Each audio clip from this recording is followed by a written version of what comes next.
Bismillah, assalamualaikum warahmatullahi wabarakatuh.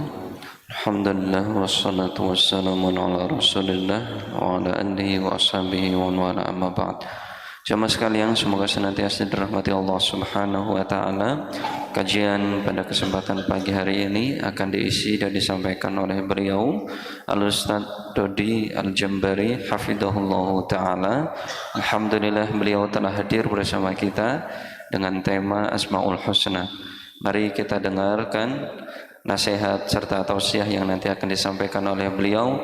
Semoga akan menambah keberkahan dan ilmu yang bermanfaat untuk kita semuanya. Demikian, Assalamualaikum warahmatullahi wabarakatuh.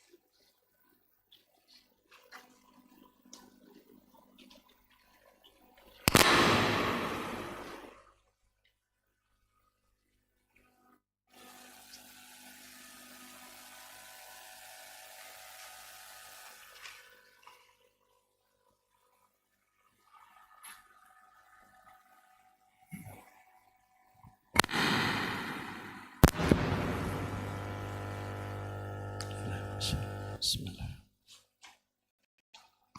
Assalamualaikum warahmatullahi wabarakatuh. Alhamdulillah. Alhamdulillahilladzi anzalna sakinata fi qulubil muslimin walladzi anzalna qur'ana fi qulubil mu'minin. Asyhadu an la ilaha illallah wahdahu la syarikalah wa asyhadu anna Muhammadan abduhu wa rasuluhu la nabi wa rasul ba'dah. Allahumma salli wa sallim wa barik ala nabiyyina Muhammadin wa ala alihi wa sahbihi wa mawala wa la hawla wa la quwata illa billah, amma ba'd. Bapak Ibu yang dirahmati Allah SWT, calon penghuni surga semuanya, kebersyukuran adalah sebuah keniscayaan, dan salawat serta salam semoga senantiasa tercurah ke hadirat Rasulullah SAW, berikut para keluarga, sahabat, dan para pecinta risalah dan syariat beliau hingga akhir zaman. Mudah-mudahan kita yang hadir pada kesempatan pagi hari ini bisa menjadi bagian dari golongan orang-orang yang mendapatkan syafaat beliau kelak di akhirat. Amin. Kita mohon kepada Allah agar senantiasa pengurus, pengelola, dan seluruh anggota yayasan di masjid ini bisa menjadi bagian dari golongan orang-orang yang senantiasa Allah berkahi, rahmati, dan kita semua beserta keluarga besar kita diberikan inayahnya, iradahnya, kudrahnya, terlebih ma'unahnya untuk kita bisa menjalankan keistiqomahan di dalam menjalankan keislaman kita sampai kita menjemput husnul khotimah dan kelak dikumpulkan bersama keluarga di surga. Amin.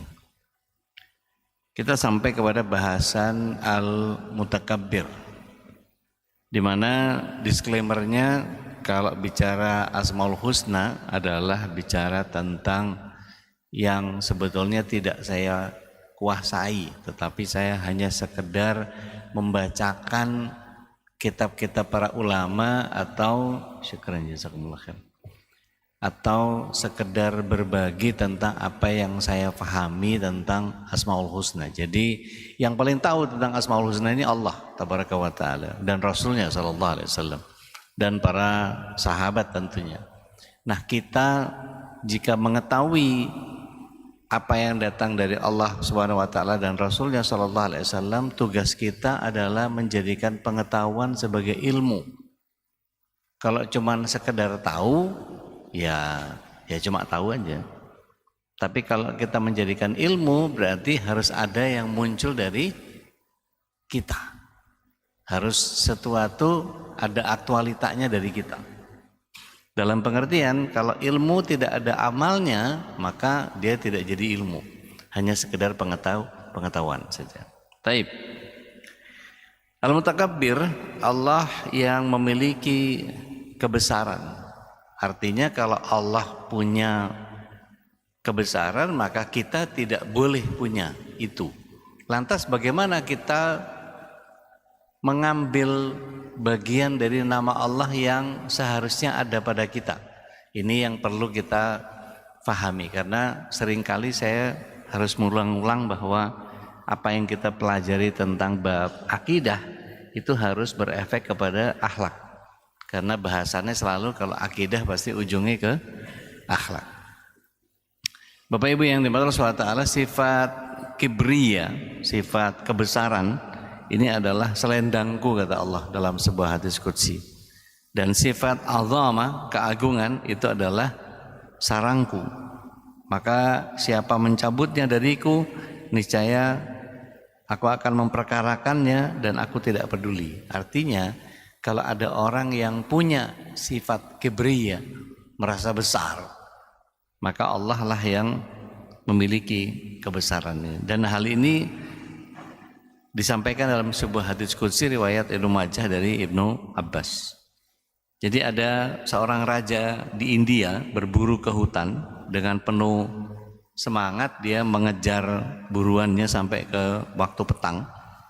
Ketika maghrib tiba, maka begitu tahu dia segera turun dari kudanya, ambil air untuk berwudu bersama beberapa orang pengawalnya, lalu menunaikan sholat maghrib berjamaah. Pada waktu bersamaan ada seorang wanita desa kebingungan mencari-cari suaminya. Biasanya tidak lebih dari waktu asar suami sudah kembali ke rumah, tapi hari itu belum pulang. Maka ketika maghrib menjelang, wanita itu berjalan cepat, yang ada di pikirannya cuma satu, menemukan suaminya. Maka dalam kondisi pikiran kalut, dia tidak melihat sosok raja yang tengah bersujud. Kakinya kesandung sama kepala raja yang sedang sujudin. Maka dia terjatuh lalu menimpa raja. Maka secepat kilat dia bangkit tanpa mengucap kata maaf, dia bergegas masuk ke dalam hutan. Betapa marahnya sang raja, maksud hati ingin melabrak si wanita tersebut, tapi apa daya dia segera sadar bahwa dia sedang sholat. Maka menurut pengamatannya, kalau dia sedang sholat, seseorang tidak boleh berbicara kepada siapapun, terlebih membuat keributan. Maka tepat ketika raja menyelesaikan sholatnya, maka wanita itu kembali melewati tempat tersebut. Kali ini wajahnya berseri karena sudah berhasil menemukan suaminya yang tersesat. Betapa terkejutnya wanita desa ini begitu melihat suaminya ini ketika melihat raja dan pengawalnya ada di sana. Maka kalau ibarat pucuk dicinta ulam tiba, itu raja langsung melampiaskan kemarahannya pada wanita yang menurutnya tidak tahu diri itu. Maka dia langsung maki-maki si perempuan itu. Wanita bodoh, kenapa kamu tadi menginjak kepalaku sedang sujud? Kalau enggak bicara, aku akan menghukummu dan suamimu. Maka merasa tidak bersalah, muncul keberanian dalam hati si wanita desa tadi. Dia melangkahkan kakinya ke hadapan raja. Wahai Paduka, tadi pikiran hamba sangat kalut karena memikirkan nasib suami hamba, sampai hamba tidak melihat Paduka berada di tempat ini. Hamba tidak menyadari ketika kaki ini menginjak kepala Paduka yang mulia, katanya. Lancang sekali kamu ini, kata si raja itu. Sungguh lancang. Jangankan menginjak kepala, di negeri ini tidak ada seorang pun yang berani menegakkan mukanya di hadapanku, dan aku tidak terima. Engkau harus mempertanggungjawabkan perbuatanmu, kata si raja dengan kemarahan yang memuncak.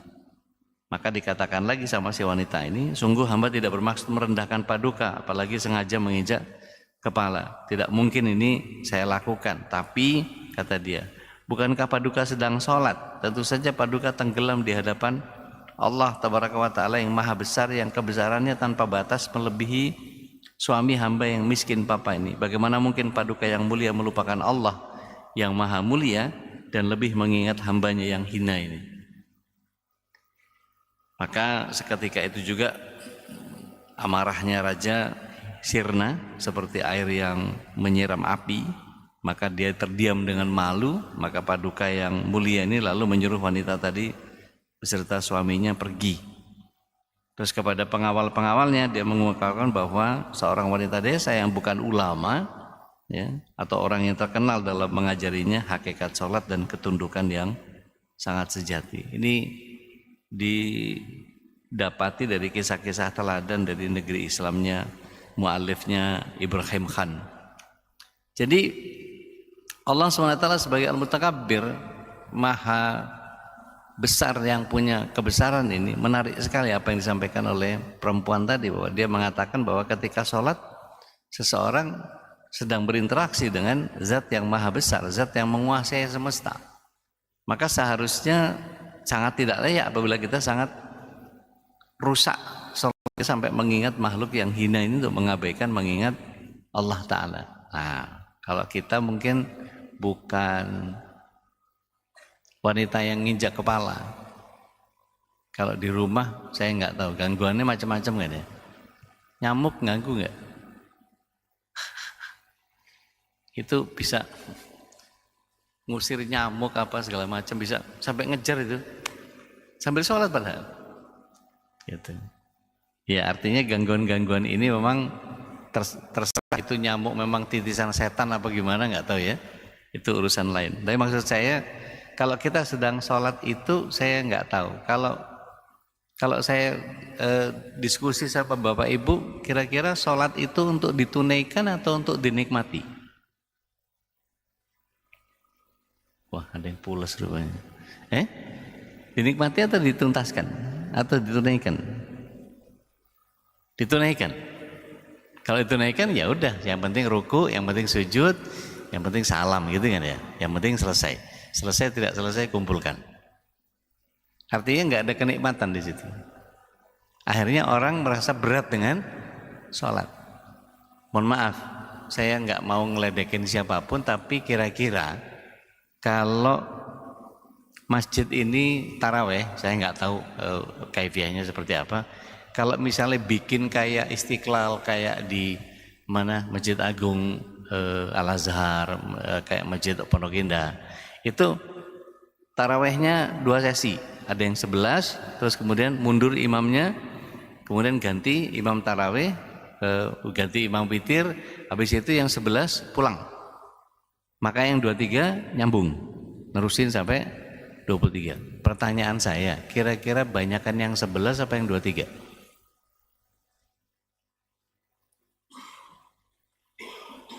Jadi banyak orang yang hanya sekedar menunaikan sholat. Dia tidak menikmati sholatnya.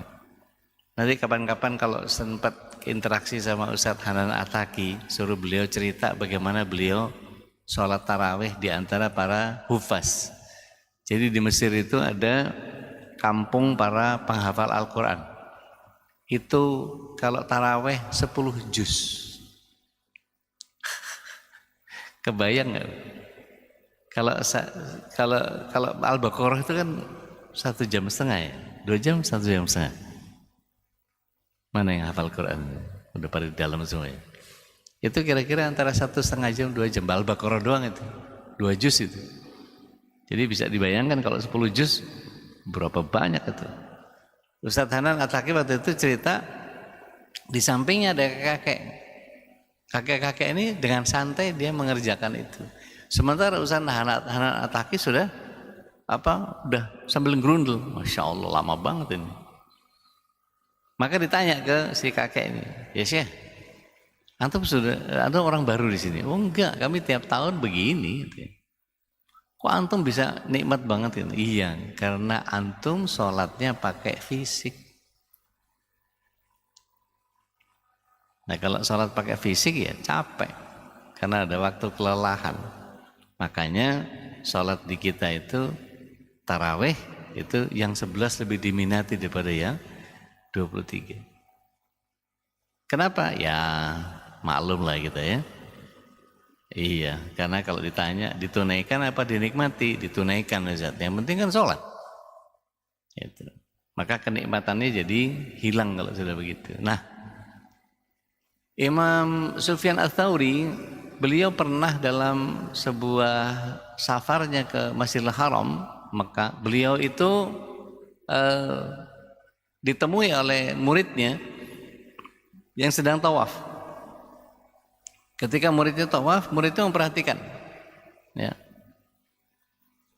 Satu kali tawaf, beliau sholat sunat, tawaf lagi. Selesai itu sholat sunat tawaf lagi. Sholat sunat tawaf lagi. Sampai 7 kali tawaf. Jadi 7 kali berapa keliling tuh? Kalau sekali tawaf berapa keliling? 7.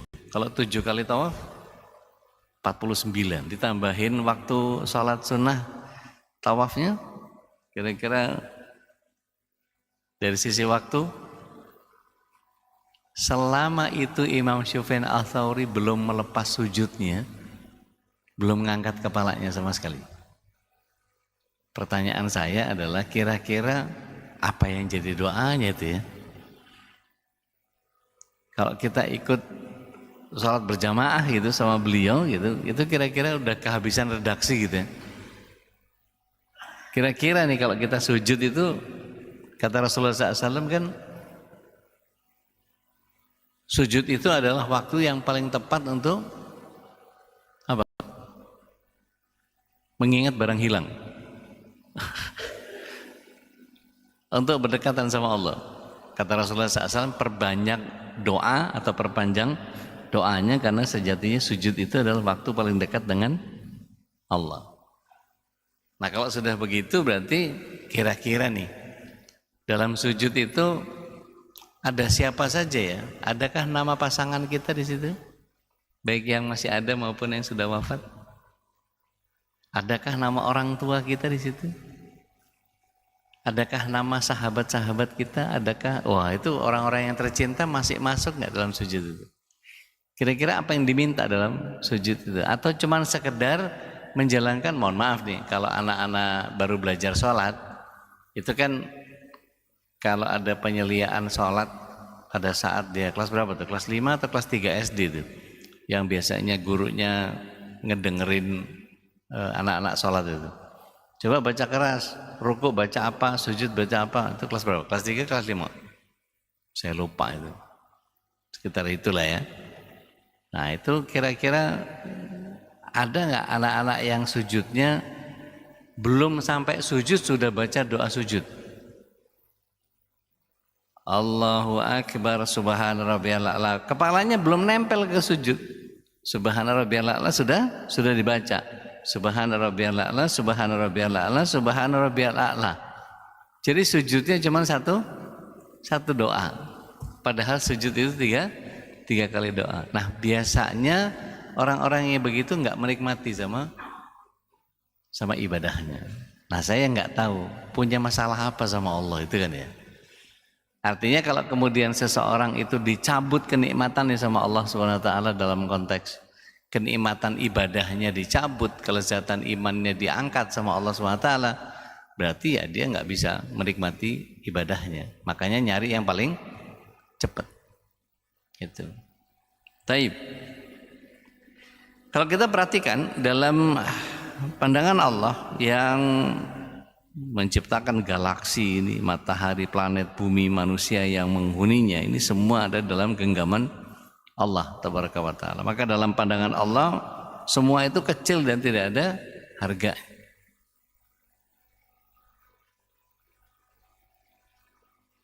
Bapak pengajian malah ngobrol. Maka dikatakan kalau dunia ini seharga sayap nyamuk saja, maka Allah tidak akan memberikan kekayaan kepada orang-orang kafir. Maka dunia ini demi Allah tidak ada harganya sama sekali bagi Allah. Manusia hanya sekedar mengaku-ngaku saja, padahal dunia ini hanya tempat singgah. Kalau kata Gus Baha, urip mampir ngombe. Hidup itu cuman mampir di rest area aja. Jadikan kehidupan ini sekedar kita berjalan, berteduh, udah istirahat, udah jalan lagi. Menuju perjalanan pulang ke akhirat itu ya rest areanya ya dunia ini, nggak ada lagi. Maka kata mutakabbir ini diambil dari kata kaf ba ra yang maknanya besar. lawan dari mudah atau kecil. Dan kata mutakabbir ini pengembangan atau mazid fi dari kata dasar tadi, menambahkan huruf ta dengan menjadi takabbara. Dalam bahasa Arab, tambahan huruf ta ini mengandung makna takalluf, kesengajaan dibuat, ya. Maka dengan demikian takabbur itu artinya membuat-buat dirinya menjadi besar, padahal tidak. Sedangkan mutakabbir adalah pelaku yang memiliki sifat takabbur. Nah, yang boleh takabbur siapa ya? Cuma Allah. Nggak ada satupun makhluk yang boleh mutakabbir. Jadi kalau disandangkan kepada Allah, maka makna ini menjadi kurang pas kalau takabbur. Tapi kalau mutakabbir, Allah yang membuat sesuatu menjadi besar, maka ini jauh dari sifat kesengajaan membuat sesuatu menjadi besar. Tetapi kenapa Allah bertakalluf atau membuatnya, padahal ada hakikat dia maha besar dan menyandang kibriya. Maka objek paling tepat untuk dirujuk sesuai makna di atas adalah makhluk yang takabur. Kalau Allah mutakabbir, kalau makhluk takabur. Tapi nggak boleh takabur itu. Maka ketika dia angkuh dan menyombongkan diri, pada hakikatnya dia sudah membuat takalluf atau membuat-buat kebesaran terhadap dirinya. Jadi seseorang itu bagaimana memaknai asma Allah yang disebut mutakabbir, maka ada pemaknaan yang sangat baik dari Imam Al-Qushairi yang menyatakan bahwa Al-Mutakabbir adalah salah satu nama Allah yang ketika disebutkan dalam Al-Quran, kesombongannya adalah keagungannya. Yang boleh sombong cuma Allah, meskipun Allah nggak sombong. Ya. Maka keluhurannya, ketinggiannya, kejayaannya semua menjelaskan bahwa Allah berhak atas seluruh kemuliaan dan keagungan dan bebas dari kekurangan serta kecacatan. Bagaimana memunculkan teladan terhadap Al-Mutakabbir ini? Maka sebaliknya kita harus munculkan spirit tawadhu. Tawadhu itu artinya dalam pengertian kita merendahkan diri di hadapan Allah dan merendahkan hati di hadapan manusia. Jangan kebalik. Merendahkan diri di hadapan Allah, merendahkan hati kepada manusia. Bismillah.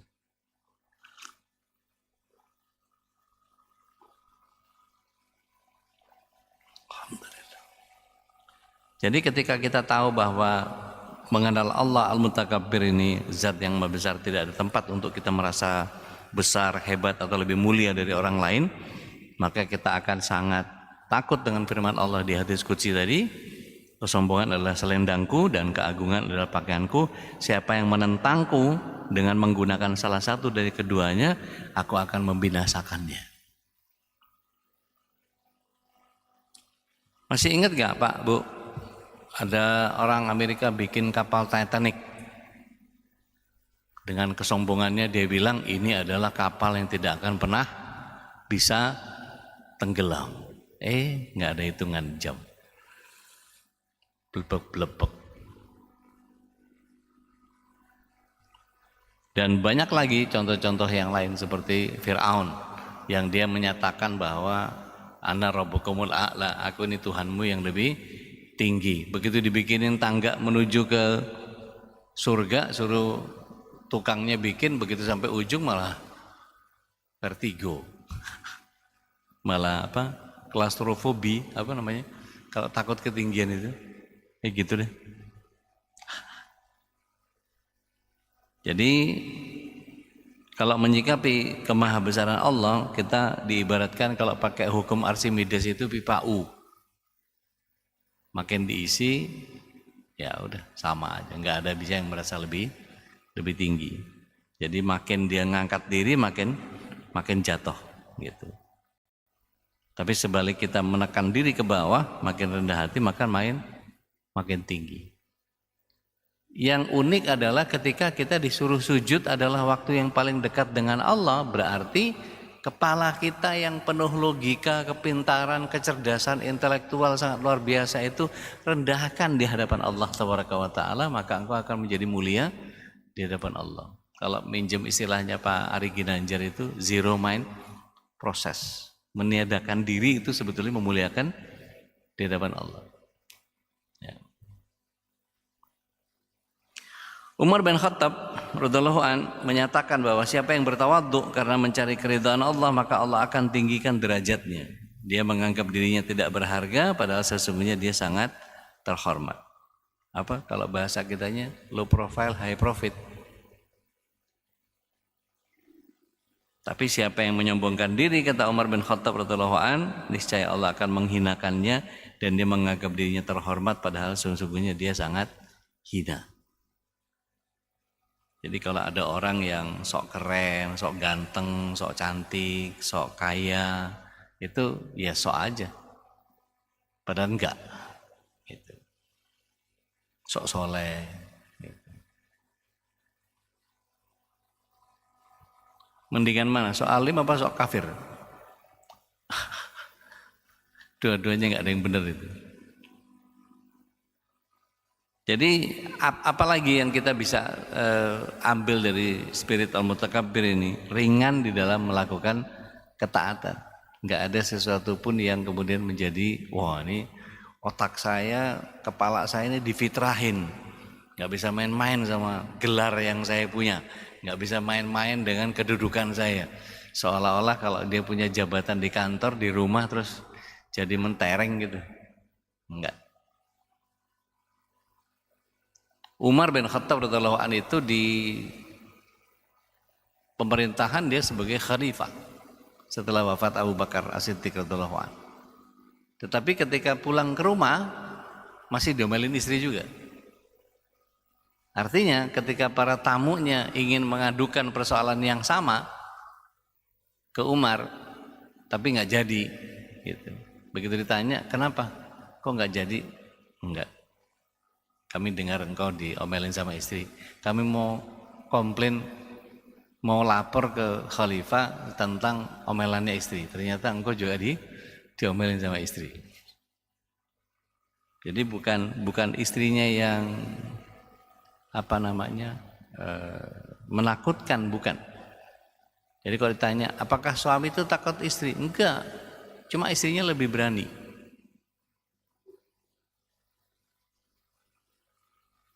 Jadi pemahaman tentang al-mutakabbir ini akan membuat seorang muslim ringan dalam berbuat taat kepada Allah, dan ketika mendengarkan kumandang azan misalnya, semua urusan duniawi menjadi kecil. Bisnis, rapat, pekerjaan atau uang semuanya menjadi kecil. Allah yang maha besar. Kalau kita mempelajari makna azan, Allahu Akbar, Allahu Akbar, Allah lah yang maha besar, yang lain kecil, tinggal. Itu sampai 4 kali itu. Allahu Akbar, Allahu Akbar, Allah yang maha besar, yang lain kecil, tinggal. Itu kan kayak sindiran sebetulnya. Asyhadu an la ilaha illallah, katanya bersaksi bahwa tidak ilah selain Allah. Kok pekerjaan masih belum bisa ditinggal? Kok hobi belum bisa ditinggal? Kira-kira kalau orang lagi mancing, Pak, azan, dilepas nggak jorannya? Berarti yang jadi ilah siapa itu? Meeting, azan. Oh, nggak kedengeran azan.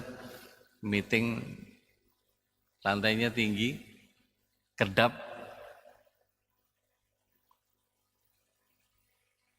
Jadi kalau ini semua kemudian menjadi tidak bersegera, ketika alarm untuk nonton bola lebih didengar ketimbang alarm untuk tahajud, biasanya sepertiga malam terakhir itu dimatiin, habis itu pules. Bukan yang ngambil wudhu. Gitu. Tapi buat orang yang memaknai mutakabbir, dia akan ambil wudhu dan dia melaksanakan tahajud. Buat dia rasa ngantuk dan empuknya kasur sama hangatnya selimut itu nggak ada apa-apanya dibandingkan dengan keridhaan Allah dan kemahabesaran Allah tabaraka wa ta'ala. Maka setiap orang yang bangun di jelang pagi atau di sepertiga malam terakhir dan kemudian perbanyak istighfar, itu maka disebut di dalam surah Al-Furqan dalam surah 25 ayat 63 sampai 72 lah. Itu kita bisa baca bahwa disebut sebagai ibadur rahman, sebagai hambanya Sang Maha Pengasih. Begitu juga ketika saat berperang, surah Allahu Akbar itu menjadi musuh-musuhnya kelihatan kecil. Maka dengan memaknai kalimat takbir ini tidak terlintas lagi dalam hatinya untuk menjadi pengecut atau mundur dari pertempuran. Begitu Allahu Akbar, saya ini bergerak, saya ini berperang, saya ini membunuh musuh karena Allah, maka dia betul-betul kayak punya semangat sampai mengorbankan nyawa.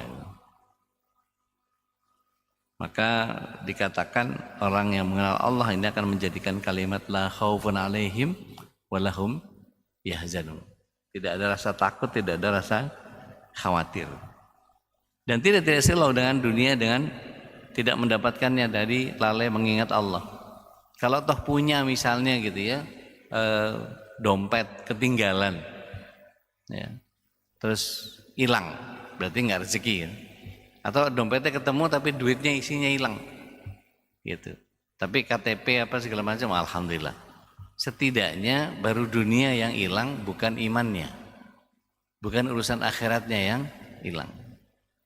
Bahkan sampai begini, kalau toh suaminya bertingkah, istrinya bertingkah, anaknya bertingkah, dan dia harus tinggal sendiri menghadapi Allah Taala, selama Allah masih sayang sama dia, nggak ada urusan sama siapapun.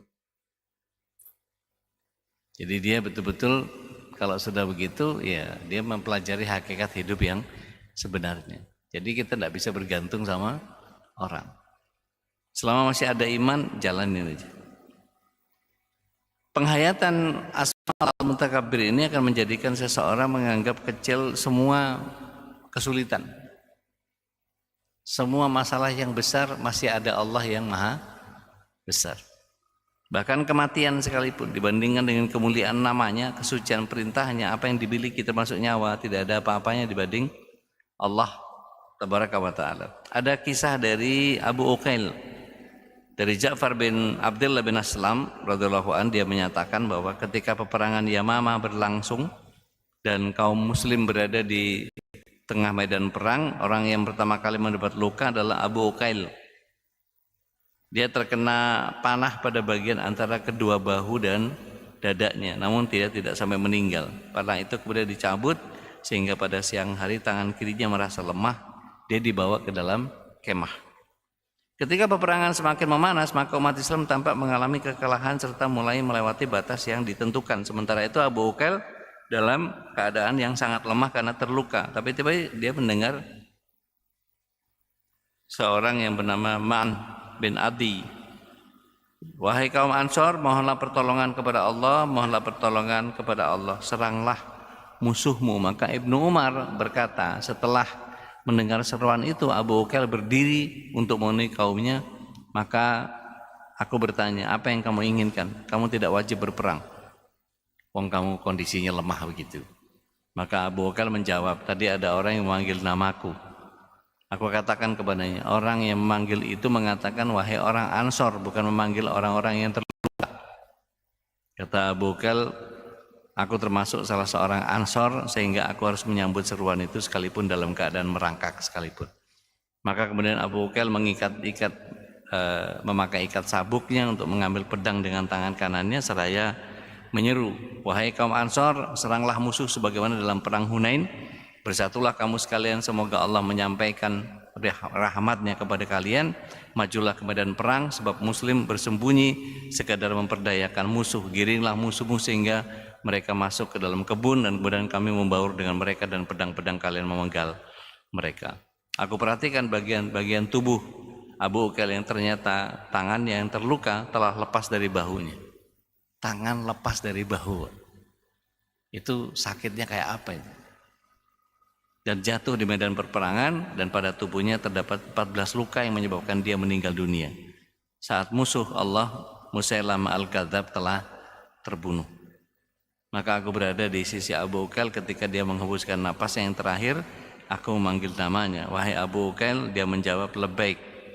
Siapa yang kalah dengan terbata-bata? Maka aku menjawab, bergembiralah, musuh Allah telah terbunuh. Kemudian dia menunjuk ke langit dengan jarinya sambil memuji Allah, sambil beliau menghembuskan nafas yang terakhir. Semoga Allah melimpahkan rahmat kepadanya. Jadi rendah hati ini bagian yang kemudian menghilangkan seluruh bagian yang ada pada kita. ketampanan, kekayaan, kegagahan, apapun itu. Bapak Ibu yang dimaksud Allah SWT pernah tahu nama Syekh Yasin ya, Palestina, yang pakai kursi roda, Allah yarham. Itu kalau mimpin perang, Masya Allah, ngatur strategi perangnya luar biasa. Nggak ada orang seterengginas beliau meskipun dalam keadaan sudah di kursi roda itu. Petuah-petuahnya membakar hati semua itu. Artinya kalau kita ajarkan kepada anak-anak kita bersikap rendah hati dalam bergaul dengan sesama manusia, terlebih kepada orang tua, kepada guru, para ulama, jauhi kesombongan sekecil apapun, baik itu menyangkut ilmu, harta, rupa, dan apapun yang kita merasa lebih unggul.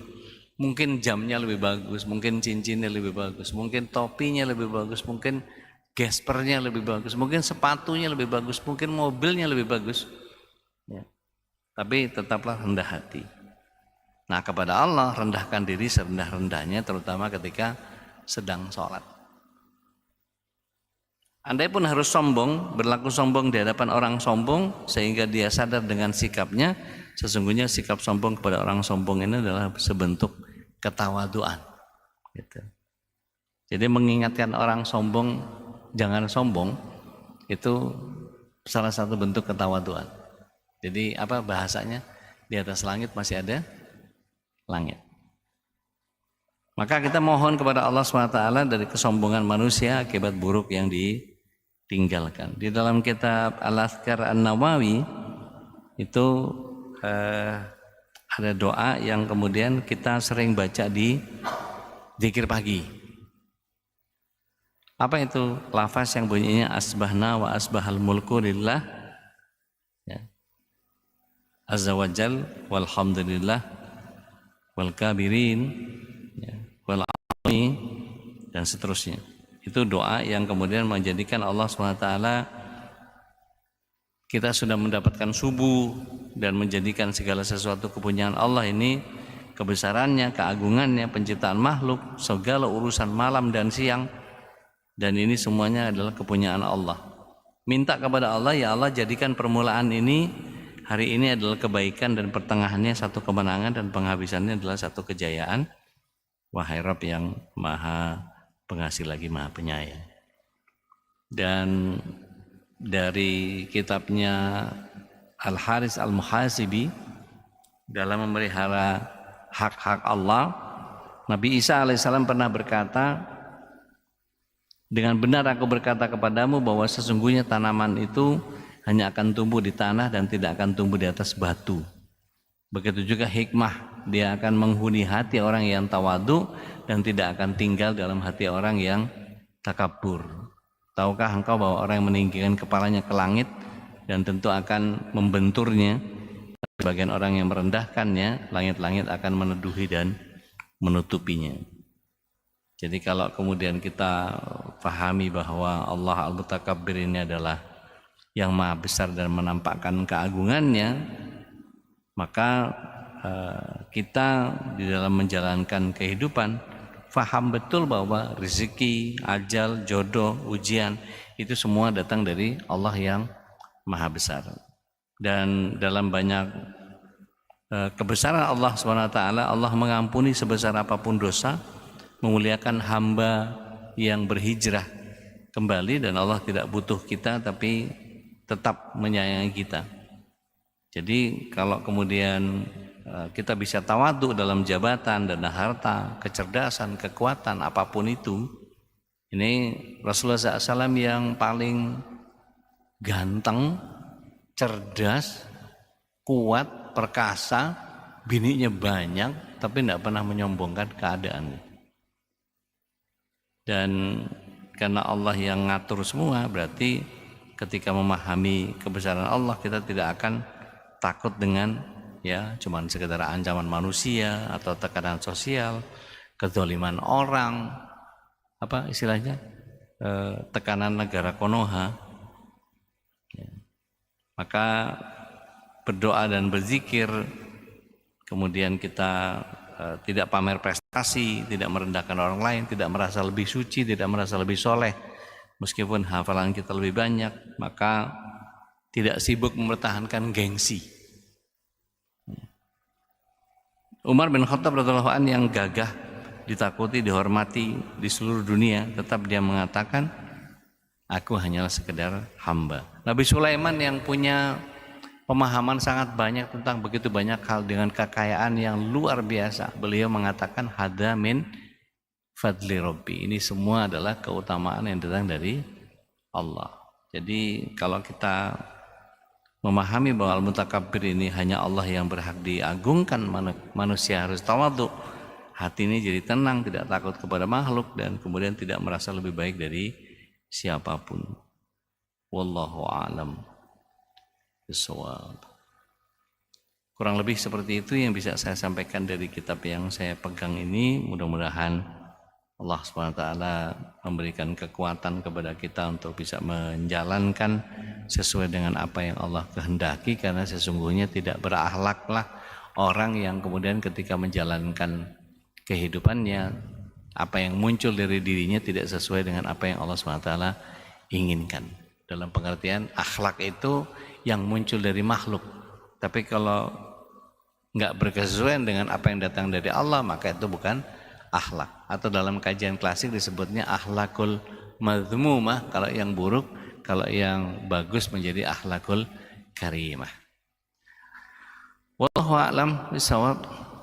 Saatnya berbagi rahmat, kata Rasulullah SAW, kalau ada orang yang bertanya dapat rahmat, yang jawab akan dapat rahmat, yang dengerin tanya jawab dapat rahmat, dan yang terakhir, yang keempat, itu orang yang senang mendengarkan tanya jawab ilmiah akan dapat juga rahmat. Maka ini saatnya berbagi rahmat. Silahkan. Kalau ada pertanyaan monggo, kalau enggak ada kita bubar. Ada? Silahkan. Tafadhol.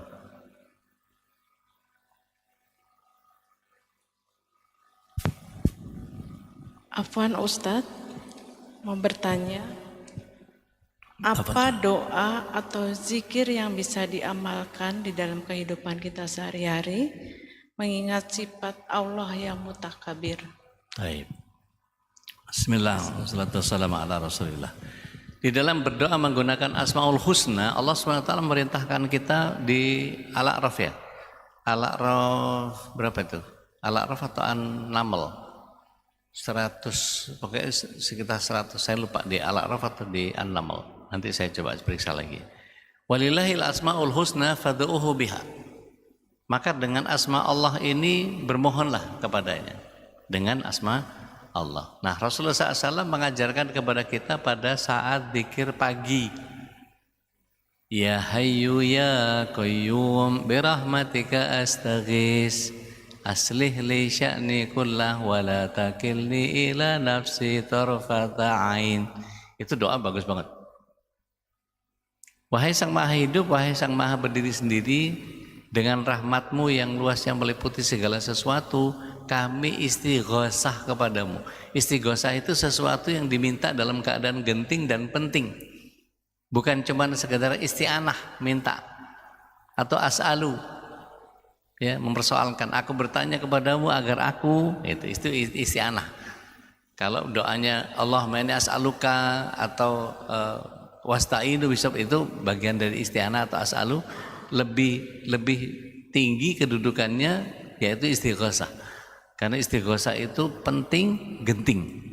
Tapi Rasulullah SAW membacanya tiap pagi. Apa itu? Perbaiki seluruh urusanku in every single detail. Sya'ni kullah. Fala takilni, dan jangan kau biarkan aku menggunakan akalku, wala nafsi, dan juga nafsuku, torfatain, sekejap mata pun.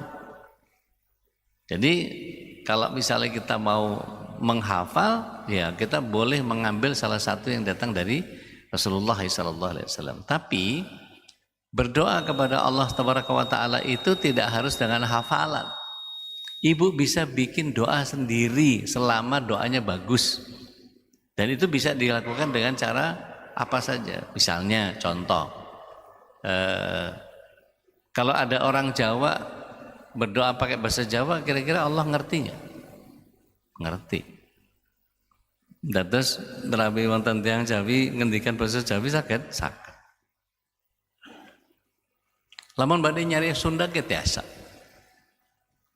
Kok lain ada orang awak mengecek bahasa Minang pun jadi, tidak apa-apa.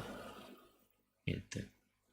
Tapi yang nggak boleh itu berdoa pakai bahasa Betawi, nggak sopan. Ya Allah, gue minta sama lo, kasih ngapa mau gue, gitu ya. Bercanda. Mestinya mintanya bukan gue, kalau sama itu gue, tapi kalau sama Allah, ayah minta sama Allah, itu boleh. Oke. Ini bercanda orang Betawi aja biar melek. Jadi kalau ibu misalnya minta sama Allah SWT menggunakan mutakabir, ya mutakabir, doakan balik bahasa Indonesia.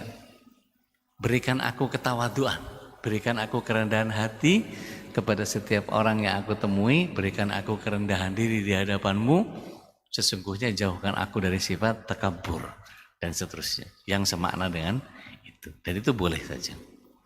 Wallahu a'lam. Karena tidak ada yang datang dari Rasulullah SAW harus dihafal doa ini, nggak ada. Itu. Doa bebas, yang mana saja. Bahkan yang bukan hadis boleh jadikan doa.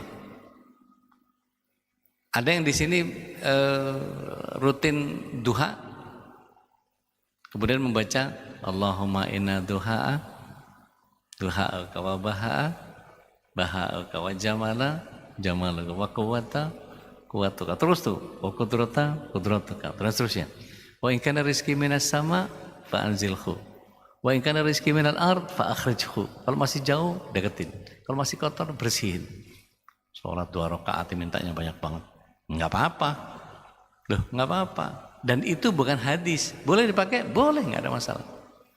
Tapi jangan menganggap bahwa itu datang dari Rasulullah SAW. Sama kayak kita buka puasa, Allahumma laka sumtu wa bika amantu, itu bukan sunnah Rasulullah SAW. Tapi doa buka puasa boleh, nggak ada masalah. Tapi kalau kita ingin seperti Rasulullah SAW, doanya bukan itu yang datang dari Rasulullah SAW. Kalau kita kepengen agak-agak apa ya namanya, agak-agak plagiat kepada apa yang datang dari Rasulullah SAW, kan bagus ya. Niru Rasulullah SAW plak-ketiplak itu boleh nggak? Bagus malahan. Kalau kita lihat surat 3 ayat 31 itu, ittiba kepada Rasulullah SAW. A'udzubillahi minasyaitonir rajim. Qul in kuntum tuhibbunallah fattabi'uni. Katakan wahai Muhammad, kata Allah, kalau engkau benar-benar mencintai aku, kalau ada orang yang ngaku-ngaku, in kuntum tuhibbunallah, mencintai Allah, maka fattabi'uni. Rasulullah SAW disuruh bilang, yuk ittiba kepada sunnah. Apa konsekuensi logisnya ketika orang mengikuti Rasulullah SAW? Di situ disebut ada 2, yuhibbukumullah wa yaghfir lakum dzunubakum. Jadi kalau kita mengikuti apa yang datang dari Rasulullah SAW itu, kita sekaligus dapat 2, dapat rahmatnya Allah, bentuknya adalah Rahman dan Rahimnya Allah. Karena yuhibbukumullah, Allah akan memberikan kecintaan kepada kita, bentuknya bisa rahmat umum, dapat 24 jam yang sama, dapat oksigen yang sama, dapat rezeki. Tapi bab iman ditambahkan rahimnya kepada orang yang beriman. Orang kafir nggak dapat itu, cuma dapat rahmat aja, rahimnya enggak. Gitu. Terus dapat apa lagi? Dapat ampunan dosa. Wa yaghfir lakum dzunubakum wallahu ghafurur rahim. Karena Allah sesungguhnya Maha Pengampun lagi Maha Penyayang. Kebayang nggak Bu? Ibu ngikutin Rasulullah SAW plak-ketiplak, niru persis sama. Datang menuju masjid, Allahumma ja'al fi qalbi nura wa fi lisani nura wa fi sam'i nura wa fi basari nura, terus menuju ke masjid seperti itu. Begitu masuk, kaki kanan, bismillahirrahmanirrahim, wassalamu ala rasulillah, Allahumma fil dunubi waftah li abwaab rahmatik. Nanti keluarnya pakai kaki kiri, Allahumma fil dunubi, Allahumma nas'aluka min fadlik. Masuk kamar mandi baca doa, keluar baca doa, pakai baju baca doa. Maka sepanjang ibu menjalankan itu semua, Allah limpahkan rahmatnya untuk kita, dan Allah akan ampunkan dosa. Kebayang? Maka kalau bisa doa-doa yang datang dari Rasulullah SAW, cari. Kalau enggak ada, enggak apa-apa, bikin sendiri. Gitu. Allah juga paham insyaallah. Wallahu a'lam. So, ada lagi? Bapak-bapak? Ada ibu selain. Assalamualaikum warahmatullahi wabarakatuh. Ustadz, yang terkait dengan al-mutakabir, di mana kebesaran itu hanya hak mutlaknya Allah, tapi pada satu acara formal misalnya, hubungan antara manusia dengan manusia sering sekali digunakan kalimat-kalimat pembukanya itu misalnya yang kami hormati, yang kami muliakan. Bahkan zaman Presiden Soekarno dulu kan dipakai istilah paduka yang mulia. Nah, ini sesungguhnya apa yang tepat untuk hubungan antar manusia, tapi kita memang bermaksud untuk menghargai seseorang. Terima kasih. Baik, bismillah, wassalatu wassalamu ala rasulillah. Selama bukan kita yang mengklaim, tetap rendah hati kepada sesama, rendah diri di hadapan Allah yang tadi saya bilang. Jadi kalau misalnya kalau manggil saya harus Ustadz ya, nah itu nggak boleh. Saya sebetulnya nggak kepengen dipanggil Ustadz, tapi udah terlanjur. Jadi kalau misalnya dirunut nih dari sisi keilmiahan, Ustadz itu kalau di Mesir itu minimal doktor, Bu. LC aja belum dipanggil Ustadz. Jadi kalau cuman berhak ngajar itu belum dipanggil Ustadz. Gitu. Doktor, profesor baru dipanggil Ustadz. Oh di sini asal bisa doa dikit panggil Ustadz. Bisa ngajarin hijaiyah Ustadz. Gitu. Berjenggot agak panjangan dikit panggil Ustadz. Gitu. Jadi agak beda kalau tapi itu dari sisi pemuliaan orang lain yang menyebut. Mohon izin, di Arab, Bu, sama di kita budayanya beda. Mohon izin, Ibu namanya siapa? Laila. Bulea, ya. Bulea. Lea, ya. Lea. Kalau di Arab manggilnya ya Lea, ya Lea. Wahai Lea, udah begitu aja. Kalau akrab. Tapi kalau kita ngelihat umurnya lebih tua dari kita, itu biasanya pakai mujamalah, pakai penghormatan, pakai memperindah. Jadi kami sama supir bis itu manggilnya Ustadz. Supir bis, Bu. Kadang-kadang lebih seru lagi manggilnya sayang. Halo sayang. Gitu. Loh, bahasa Habibi itu kan sayang. Assalamualaikum Habibi. Fenita ya Ustaz. Ustaz manggilnya. Karena untuk penghargaan. Ustaz bukan sopir. Dan coba kalau diterjemahkan kepada kita, budaya ke kita. Ibu nanya, Assalamualaikum. Waalaikumsalam sayang, apa kabar? Apa enggak berantem itu sama istri? Karena di kita enggak biasa pakai mujamalah. Tapi kalau di sana biasa, ya Habibi, ayah. Silakan. Ya halawa wahai manisku, wah itu biasa itu. Syria, Mesir itu sama, Bu. Kalau namanya mujamalah itu Masya Allah, sampai menisbatkan anggota tubuhnya kepada orang lain. Misalnya saya sama Pak Boy gitu, karena udah akrab gitu. Ya Siddi, wahai tuanku. Lah tuan apaan? Temen doang. Jadi sebagai sebuah ta'zimat, sebagai sebuah penghormatan. Dan Allah SWT juga menghormati kita. Coba bayangkan, Allah SWT pernah nggak bicara bahwa kami, pernah nggak? Allah menggunakan kata kami. Sering. Untuk apa? Apakah Allah itu lebih dari satu? Kan kami itu kata ganti untuk orang ketiga jamak. Kenapa Allah menggunakan kata kami? Mohon izin ya, kita bedakan. Di surat 20 ayat 14 Allah SWT mengklaim bahwa dirinya sendiri. Dia menggunakan kata Allah. Innani anallah. Sesungguhnya aku adalah Allah. Tapi di Al-Baqarah 155 sampai 157 menggunakan kata kami. Wa nabluwannakum bisyai'in, itu dan kami. Apa kami? Jadi para ulama menjabarkan bahwa kata kami yang dimaksud di situ yang pertama adalah ta'zimat, penghormatan. Mohon izin. Ibu kalau nulis surat dengan ini saya atau dengan ini kami? Nulis surat formal. Dengan ini saya bertanda tangan di bawah ini atau dengan ini kami bertanda tangan di bawah ini? Kami atau saya? Bahasa formal. Kami. Kenapa kami? Wong tanda tangan cuma sendiri. Formal. Dan Allah SWT biasanya yang kedua maknanya ada melibatkan makhluk. Wa nabluwanakum bisyai'in minas samarat, apalah segala macam dan seterusnya.